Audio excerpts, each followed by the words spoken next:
Há com frequência a associação entre peso e morte.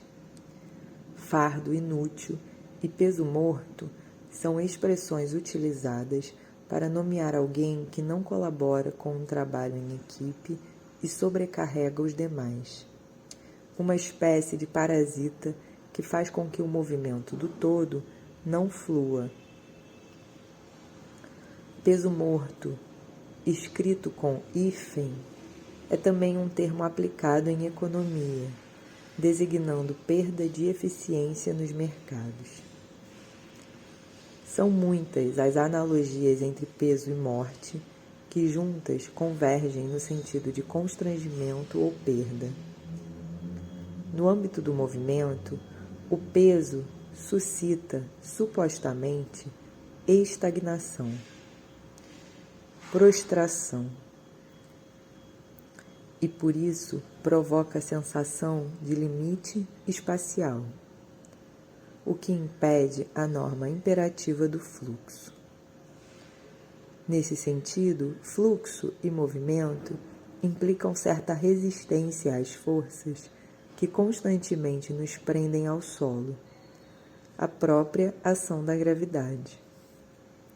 De fato, o corpo relaxado é muito mais pesado que o corpo em plena ação, com sustentação e tonicidade.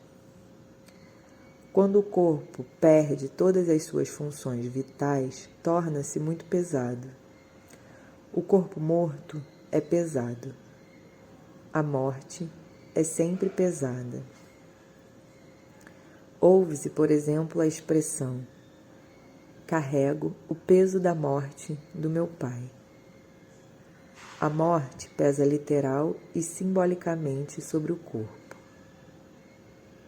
A expressão meus pêsames, usada como manifestação de alento a alguém ao perder um ente querido, demonstra, assim, o pesar em relação à morte de uma pessoa. A morte é um peso. Vida, por outro lado, é associada à leveza e, sobretudo, ao movimento. Estamos sempre em movimento para estarmos vivos. Podemos pensar inúmeros modos de qualificação do peso no movimento de dança, além de o fator peso, como denominado na teoria labaniana, se mostrar como catalisador dos preceitos básicos que vão fundamentar a dança moderna, pós-moderna e contemporânea.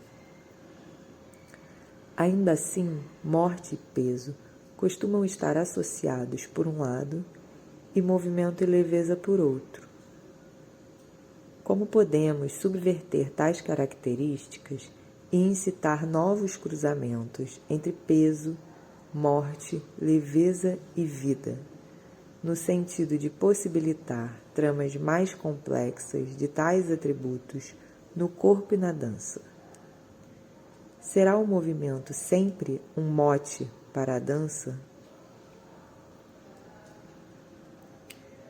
Nos meus estudos em dança, percebo que depois de um tempo que o corpo para e pesa, por exemplo, no chão, parece que há um resgate de certos modos intrínsecos à sua própria natureza. Isso se dá na forma como se redimensiona a cada instante o contato do corpo com o chão, com a gravidade e no agenciamento das possibilidades de conciliação entre pesar e estar em movimento. Quase como se houvesse uma oscilação do corpo entre estas aptidões. Ou talvez, conforme dito pelo filósofo Jean-Luc Nancy, uma oscilação do equilíbrio de si para si mesmo. Há uma memória no corpo sobre o peso, um registro sobre o pesar na estrutura do nosso esqueleto que é referente à massa em relação ao eixo gravitacional.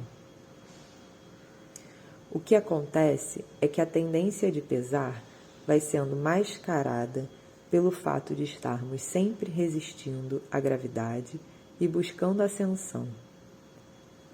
Para aprender a pesar ou a entrar em contato com a força da gravidade, é necessário também o encorajamento e o prazer de estar parado. Como poderíamos dissociar as categorias parar e pesar no corpo? Enquanto escrevo, persevera o mantra de que para estar vivo é preciso estar em movimento. A pausa pode ser perturbadora.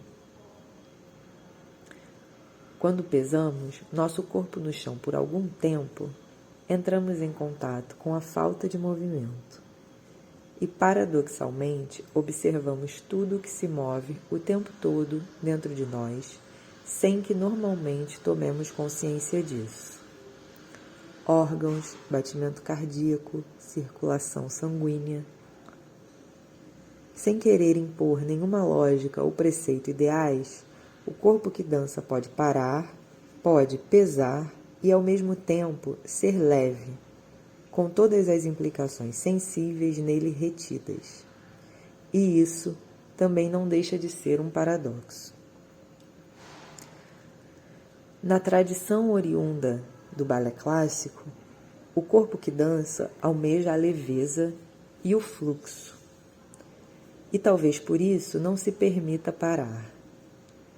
O corpo do bailarino e da bailarina clássica está sempre se elevando, ávido pelo ar, muito mais ao céu do que ao chão, e enseja movimento, leveza, velocidade e fluxo.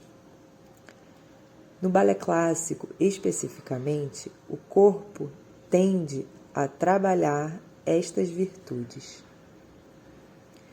O plié, passo base de ligação na técnica clássica, mas também utilizado e revisitado em outras técnicas, como na dança moderna, por exemplo, pode servir como um bom exemplo para caracterizar e, sobretudo, distinguir abordagens sobre o movimento em cada uma delas.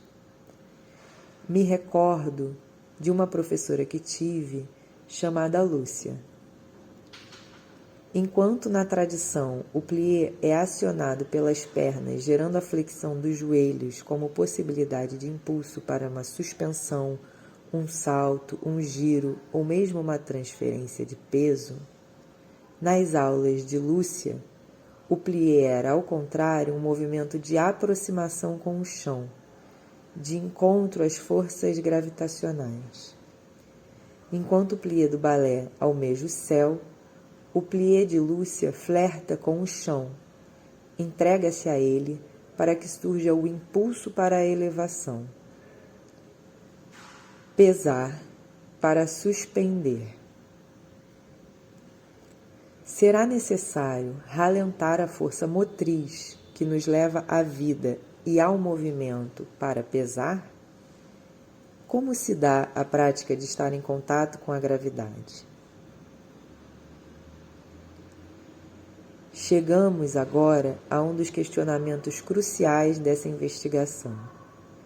A reflexão sobre um corpo que dança, um corpo que pesa, para e se coloca em jogo com a gravidade.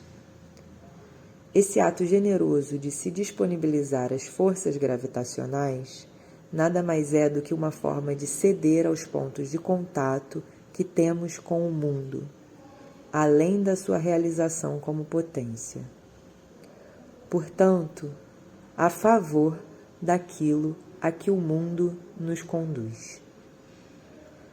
Não obstante, quando o corpo se utiliza da força gravitacional e da entrega dos seus apoios em sua interligação com o outro e com o espaço, criam-se relações vetoriais pelas linhas de força que surgem entre os corpos e entre estes e o espaço, e não por relações psicologizadas.